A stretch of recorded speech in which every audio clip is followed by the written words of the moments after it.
Next topic by Dr. Manjunath. I think Milan has given a nice overview of transeptal puncture. I think only thing is in difficult transeptal puncture, you can always even take a transthoracic echo assistance because a broken barrow needle is seen as a very bright structure. So many times if the septum is very thick or if there is a gross atrial septal bulge, many times if you try to puncture, then the broken barrow needle slips and slides upwards and it can perforate.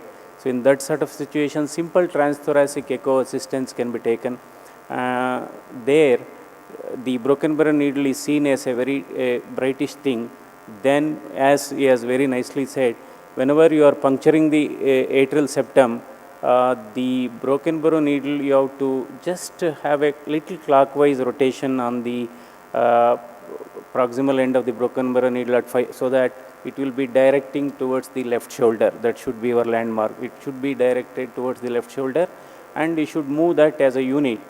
And if septum is very thick, many times we have seen septum as thick as 8 millimeters, 10 millimeters. So you are afraid to really, you are in contact with the septum, but you are very much afraid to push the needle across the septum, fearing that it could perforate and all. In that situation, you can always take a transthoracic echo assistance. If you are sure that needle is across the plane of the septum, you can use lot of force and you can get into the left atrium. I think otherwise, he has very nicely alluded everything. And regarding transjugular puncture, we can use even the pediatric broken barrow needle, which is about 50 centimeters, but you have to give a further bend at the broken barrow needle. And normally, when you are puncturing transfemoral, you keep one space below the pigtail. When you are puncturing from transjugular, you puncture one space above the pigtail. So, but you have to give a very nice, almost 75 degree bend to the tip of the broken barrow needle. But definitely I will tell you, transeptal puncture is more and more scary and more difficult than an angioplasty. So, till you might have done thousands and thousands of transeptals, but in a given case, still there will be butterflies in the stomach till you get a transeptal puncture rather than angioplasty. So, another important thing, always keep watching the left heart border whenever you are doing a balloon mitral valvuloplasty. If the left heart border contraction comes down, that is an early clue for pericardial tamponade. Left heart border contraction, normally it will be very brisk in mitral stenosis, and if the left heart border contraction is coming down, I think that is an early clue that tamponading is happening and you should be ready for pericardiocentesis. So I think next I will go on to my particular today's topic.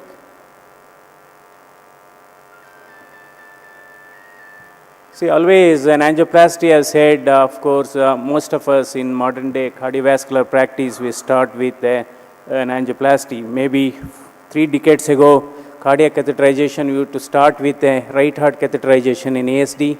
But in this modern day of interventional cardiology, we are starting our, the cath lab work with an angiogram and an angioplasty.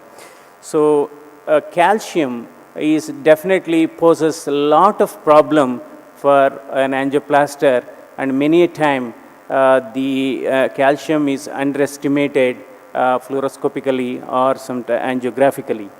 So always calcium indicates an advanced stage of coronary artery disease, and one of the real problem when there is a calcified lesion is there is always a problem in crossing the lesion either with a balloon or the stents, and the angiographic success rate obviously will be low, and smaller final lumen diameter and less acute lumen gain, and poor stent expansion, sometimes incomplete strut apposition predisposing to stent thrombosis, and more frequent complications. At the same time, there is an increased risk of stenosis. So really, if there is calcium in the coronary artery lesion, definitely it is poses a significant problem for angioplasty. See, many a time it so happens, fluoroscopically you don't see much calcium, but if you do an intravascular ultrasound, you see a significant calcium. Many a time it is very essential and imperative to differentiate whether calcium is intimal, predominantly intimal, or whether it is predominantly adventitial, or whether it is panvascular. If it is predominantly adventitial, many a time surprisingly you get away with a simple balloon angioplasty and stent placement is not an issue. If calcium is predominantly intimal, then we'll have a lot of problem in getting the balloon down and even for deploying the stent. So how to differentiate all these things is the gold standard is intravascular ultrasound. But logistically, it is not possible to do intravascular ultrasound in every case of an angioplasty, even including calcific lesion.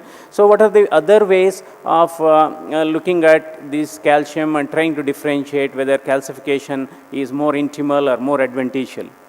As I said, fluoroscopy underestimates the presence, extent, and the axial depth of the calcium. And the intravascular ultrasound application is obviously to determine the circumference and the length of the calcium and to measure the reference vessel diameter and the lesion length. And intra-procedure is to determine whether the procedure has been successful. That means atherectomy procedures has been successful. And post-PCI is basically to assess whether the stent expansion is proper or not, whether any minor dissection proximal to or distal to the stent are visible, in that case needs additional stenting, whether there is any residual disease. So this is just to show that how intravascular ultrasound will delineate the axial depth of the calcium. You can see whether it is 180 degree calcium or whether it is 270 degree, because if the calcium is more than 150 or 180 degree, and that means one portion of the studs will not properly expand and ultimately leads to under expansion or the under deployment of the stent. And if it is, of course, if it is 270 degree, then we need to really debulk these particular lesions with a rotational atherectomy. And these are some of the important issues that you can see here. So what are the risk factors for the calcium deposition is extent and severity of atherosclerosis.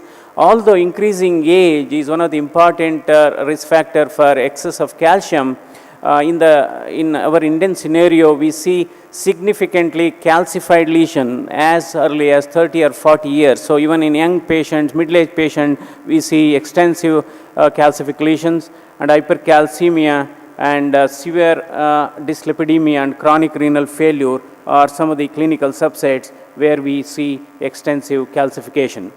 So the key considerations when you are contemplating an angioplasty in this calcific lesion is, again, that boils down to patient selection and decision making. This is a very, very important issue because you cannot just lightly take this issue lightly. If it is a calcified lesion, then you have to have a proper backup. You should be well aware of various options of debulking and then stent deployment. And the vessel involved is very, very important.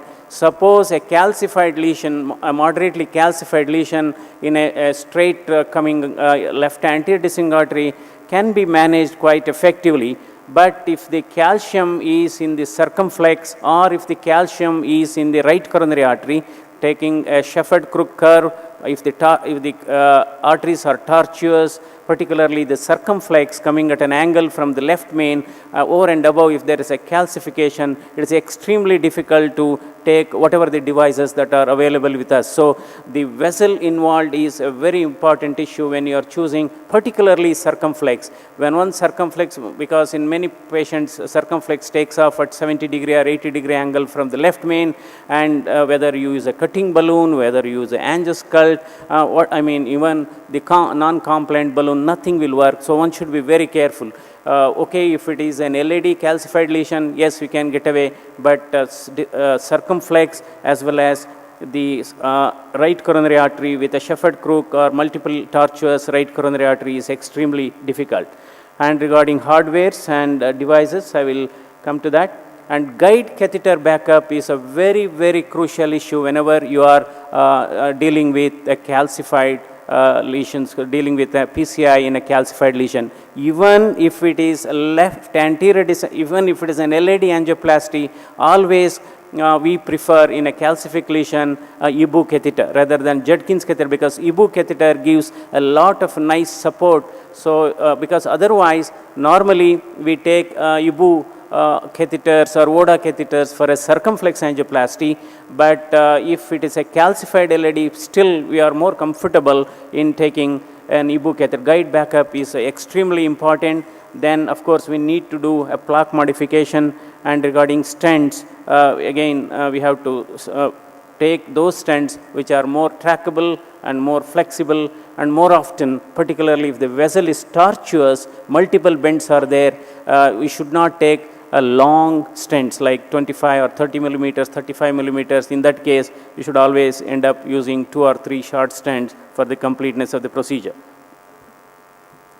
So this is some of the strategies to improve the backup. This is a right coronary guide here, and many a time right coronary artery moves a lot compared to the left anterior descending artery, because left anterior descending artery doesn't move much because it is bogged down by the septal perforators. So while the right coronary artery moves a lot, so very difficult to wire, sometimes even difficult to take these balloons.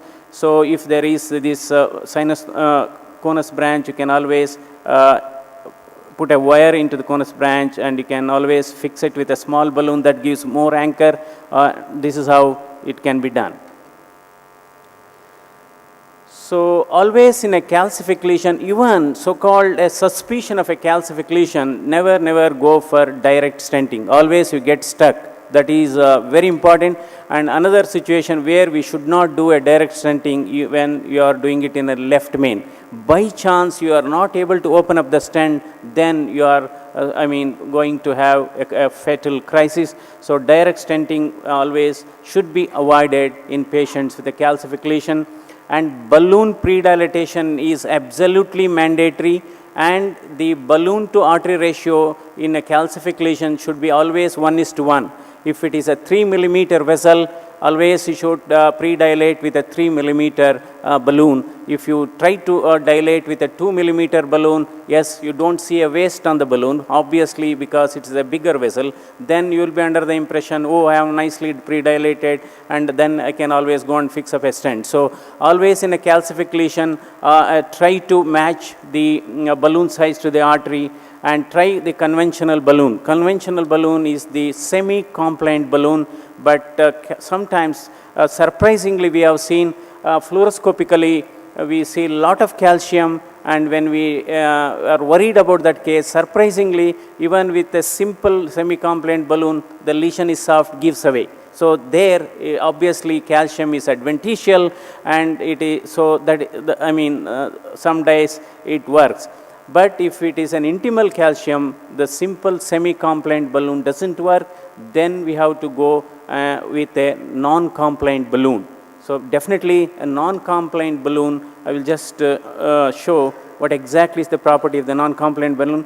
Many a time when you are wiring, when you are navigating your wire through the calcified coronary arteries, if the wire, there is a grating sensation to the wire, there is lot of kinking of the wire, then obviously means calcification is more intimal, number one.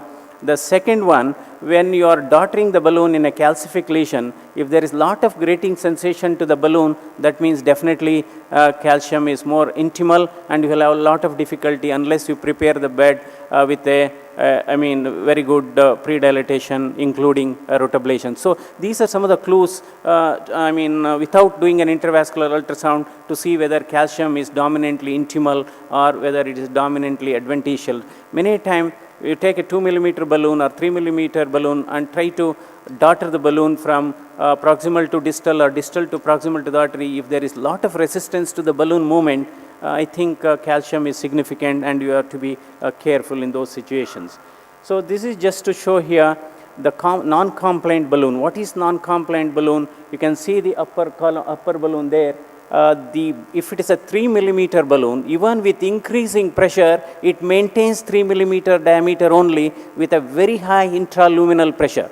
So a semi-compliant one with increasing inflation pressure, there is the dog boning of the balloon, the proximal and distal balloon grows in size bigger than the designated diameter, but the mid portion of the balloon does not inflate. As a result, there can be a proximal dissection, distal dissection. At the same time, you are not able to really open up the lesion. So always a non-compliant balloon is one of the important simple device that is available. It is like a regular balloon, but the property is non-compliant because with the increasing inflation pressure, the balloon doesn't grow beyond the designated diameter, but the intraluminal pressure goes, so you will be achieving a very high pressure inflation.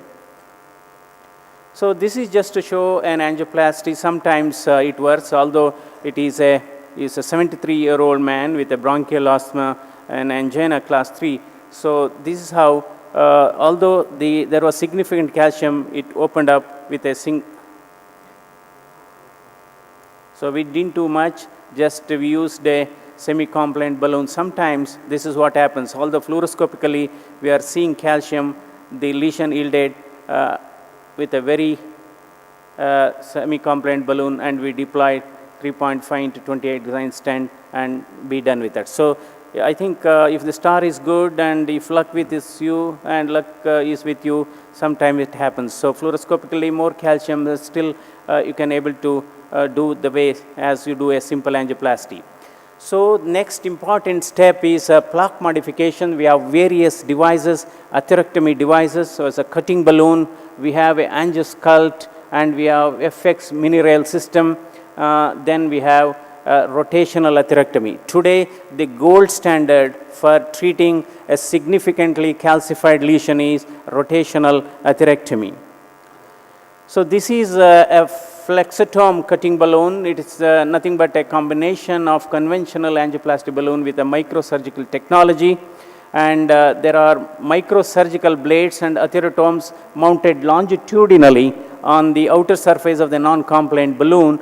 And when you open up the balloon, these atherotomes expand radially, and they cause the cutting of the elastic and fibrostic continuity of the vessel is done. So, but one of the problem you can see here, they're extremely rigid, and the flexibility and trackability is not there. You can see here on the left panel is the non-inflated balloon. On the right panel, you can see the inflated. The small microtomes on either side of the balloon, and they open up radially, and they cause the tearing of the intima and prepares the bed. So I will not go into too much of indications apart from plaque modification in the calcific lesion. Other indications of cutting balloon is basically to treat osteal lesions or to bifurcation lesions or the side branch lesion. Osteal lesions we try to treat with a cutting balloon because ostium is one of the toughest segment in an artery. But the disadvantages is profile is always big, and again very difficult to navigate this, take this balloon across tortuous lesions, angulated lesions, and is a stiff bulky catheter. So these are some of the disadvantages. Particularly to take this cutting balloon across an angulated tortuous circumflex, angulated tortuous RCA is really a tough thing. So this is some of the limitations of this.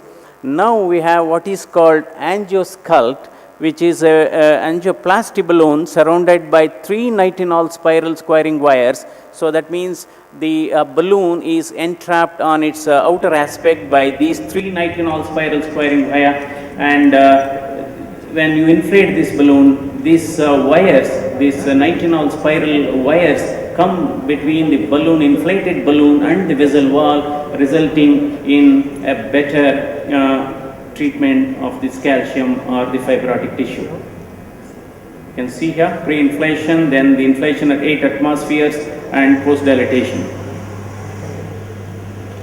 So we have another EFX mini rail catheter system. This is nothing but earlier we were using a simple 2 wires or 3 wires within the artery, and one balloon is over the one guide wire, and other 2 are on either side of the balloon. As a result, lesion cracking was better because these wires were, when you inflate the balloon, they were coming in between the inflated balloon and the vessel wall, serving as. So this is what of course, in this mini rail balloon catheter, there is an inbuilt inside the balloon itself. You can see the green marker there. That is within the balloon itself. The guide wire is integrated. Then the red one you can see that comes on the other side of the balloon, and of course through the balloon lumen is your regular guide wire. So this is basically to modify the plot. Then we have the rotational atherectomy. This is already said, this is presently the gold standard for treating the calcification. The main indication for rotablator today is a calcified lesion not dilatable by a conventional balloon technique, and transfers the plaque into the microparticles smaller than 5 microns, which are later phagocytized by the reticuloendothelial system. So it has got a differential cutting. In other words, the burr, the diamond coated burr, the sizes vary between 1.25 millimeter to 2.5 millimeter, and which is an elliptical brass burr. It is studded with nearly 2,000 to 3,000 microscopic diamond crystals on the leading edge, and it has got what is called a differential cutting. So what is differential cutting? It cuts only the calcific portion of the intima and cuts the fibrotic portion or the non-elastic portion of the intima, but it doesn't cut the elastic segment. In other words, it is exactly like a shaving razor, because when we are shaving, it cuts only the hair but not the skin. Of course, if you are not careful, it will cut the skin also. So exactly it works on the principle of shaving razor. So it is a differential cutting. And you look at the cross-sectional area. On the left panel is the vessel that is treated with rotational atherectomy. You can see nice cracking of the lesion. As a result, the bed is smooth so that you can go and deploy a stent. On the right side is a typical simple balloon angioplasty cross-sectional view microscope. You can see just the plaque is pushed, circumferentially, but there is no breaking of the intima. So the indications for rotablation is, as already said, the calcific lesion not dilatable by a plain balloon, and sometimes, instant restorers can use. I think contraindications are very, very important to know here. Occlusion, total occlusion, obviously, unless you really make a pathway, then otherwise it is contraindicated. And if it is the last remaining vessel with a compromised left ventricular function, if the patient is surviving on only one vessel and that vessel has got a calcific lesion with a ventricular dysfunction, trying to do a rotablator on that sole surviving vessel, then you have to be careful. Many times, sometimes while doing a rotablator, you can always get into a spasm, and I think spasm for a couple of minutes can take away the life in those situations. Saphenous vein graft, it has to be avoided. Angiographic evidence of thrombus, angiographic evidence of significant dissection at the treatment site. So these are some of the important contraindications, particularly the presence of thrombus and SVG graft and last surviving vessel in that particular patient, angiographic evidence of already dissection even before wiring. This is the system. We have rotablator system components. On the left panel we have the console, Dynaglide and a foot paddle. It is connected, it works on the compressed air nitrogen system, and on the of course we have the burr, the wire, all those things. Of course it works on the compressor system.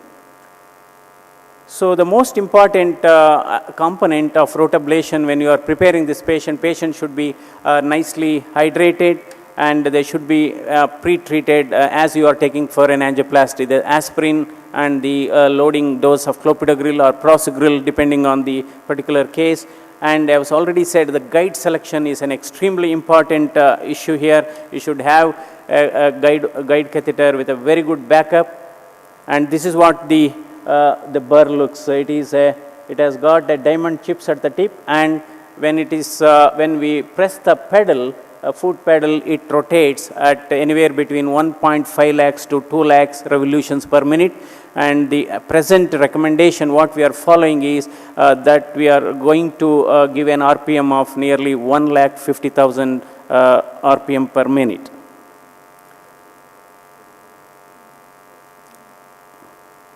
So the guide catheter is, it should be minimum 7 French guide when you are using a rotor, because normally we don't go beyond 1.75 bar.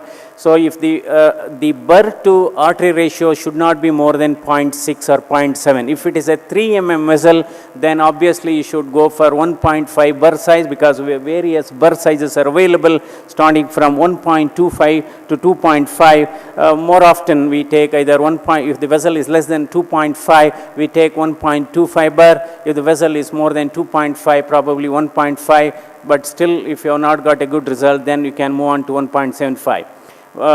So up to 1.75 burr, it goes with the 7 French guide. So the speed earlier, maybe about 10 years ago, the RPM that we're using for rotablation was around 2 lakhs. At that time, complications were more because of a very high speed of this burr. The complications such as no flow, slow flow, or diffuse spasm of the artery used to be more. Now, I think with the RPM coming down, most of us, we are using a speed of nearly 1,40,000 to 1,60,000. With this, the complications have come down. See, one of the important aspect of a successful rotablation or rotational atherectomy is when you are advancing the burr, it has to be, the burr catheter has to be irrigated with the rota flush, which contain diltiazem, nitroglycerin, heparin, and saline. A continuous flushing of this catheter is extremely important. Otherwise, the rota burr sticks to the guide wire and then it doesn't move. That is very important. And the second thing, your assistant or an associate, whether it is a doctor, colleague, or a staff nurse, they play a very crucial role in managing this rota wire, because it's a very thin wire and they have to manage very carefully. It is exactly like driving a vehicle. So there has to be a nice synchronization between the primary operator and the associate, because when you are advancing the burr, we have to really pull back the wire. When you are removing the burr, they have to advance the wire in. So one of the way of treating this particular, sometimes soon after rotational atherectomy, there will be a diffuse spasm of the artery, no flow, slow flow. Then you have to give either intracoronary nitroglycerin, diltiazem, verapamil. But intracoronary nitroprusside works really well. In our lab, we give intracoronary nitroprusside. Don't bother about systemic blood pressure. Systemic blood pressure may be 190, 900, but still just 100 mics or 200 mics of nitroprusside works beautifully and relieves the spasm.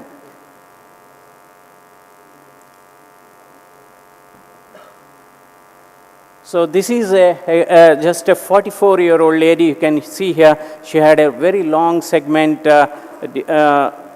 lesion, and it was calcified. Circumflex and RCA were normal, and we took her for an angioplasty, and it was a very fluoroscopically significant calcium. Then the rota wire is a 0.09 is the diameter of the rota wire. A regular angioplasty guide wire is 0.14. So it is very thin. So the best is wiring of this artery. You always, over a conventional PTCA wire, introduce the microcatheter. Then through the microcatheter, introduce your rota wire. That's how it should be done.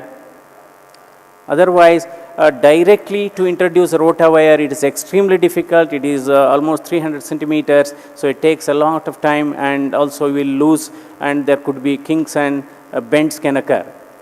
So this is how it has to be done. One of the important thing, whenever you are doing a rotablation, never keep this rotablator burr at the lesion. It should be always, you should keep this rota burr above the lesion, that is proximal to the lesion. From there, you just go from proximal to distal and distal to proximal. Another important thing, you should never touch the radio opaque portion of the wire. You can see the radio opaque portion, that is the dark portion of the wire distally. Suppose if the rota burr touches this radio opaque portion, it can get cut. So you should never take the rota burr down to the radio opaque tip of the wire. So then the rotablation was done with the speed of 1,40,000 to 1,60,000. Then the rotabur was removed. Then the regular angioplasty balloon dilatation was done. So again, when you are doing this post-rota dilatation, post-rota dilatation, you introduce a regular angioplasty wire. Over that wire, you perform the balloon angioplasty. Then this patient was stented. You can see here. So 2 stents were deployed, and it was a very good result. So as far as stent is concerned, definitely you have to prepare the bed nicely in a calcification, either use a non-compliant balloon, or if you can able to take your cutting balloon, fine. Otherwise, you should have a rotablation, and you have to prepare the bed and choose flexible stents, and don't try to use one single long stents in a calcific lesion or a tortuous lesion, and it's very, very important. So this is another patient who had a calcified lesion of mid-LAD around 90%. We thought, I think you should be able to do with a simple balloon angioplasty technique. But what was happened after pre-dilatation, we tried to take a stent. Of course, I'm talking about options of other than rota. What are the ways of doing a calcific lesion? Sometimes if you get stuck with a calcific lesion in the cath lab, rotablator is not available. Your, the cutting balloon, angioscult is not available. How to just tide over the situation? I'm just talking about an anecdotal case or an anecdotal technique. This cannot be a standard technique. In this case, what was happening here? So the mid-LAD was dilated with the balloon. Then we tried to take the stent because there was a proximal calcium. That means there was a calcium in the proximal segment above the actual lesion. The stent was not moving at all. So what I did was the stent was deployed in the proximal segment itself, although there was no flow-limiting lesion. But we deployed the stent in the proximal portion. As a result, the vessel got straightened. Then through the first stent, the second stent was deployed at the lesion. This is stent in stent technique. So sometimes what happens, if there is a tight lesion, calcified lesion, you do a good dilatation with a non-compliant balloon.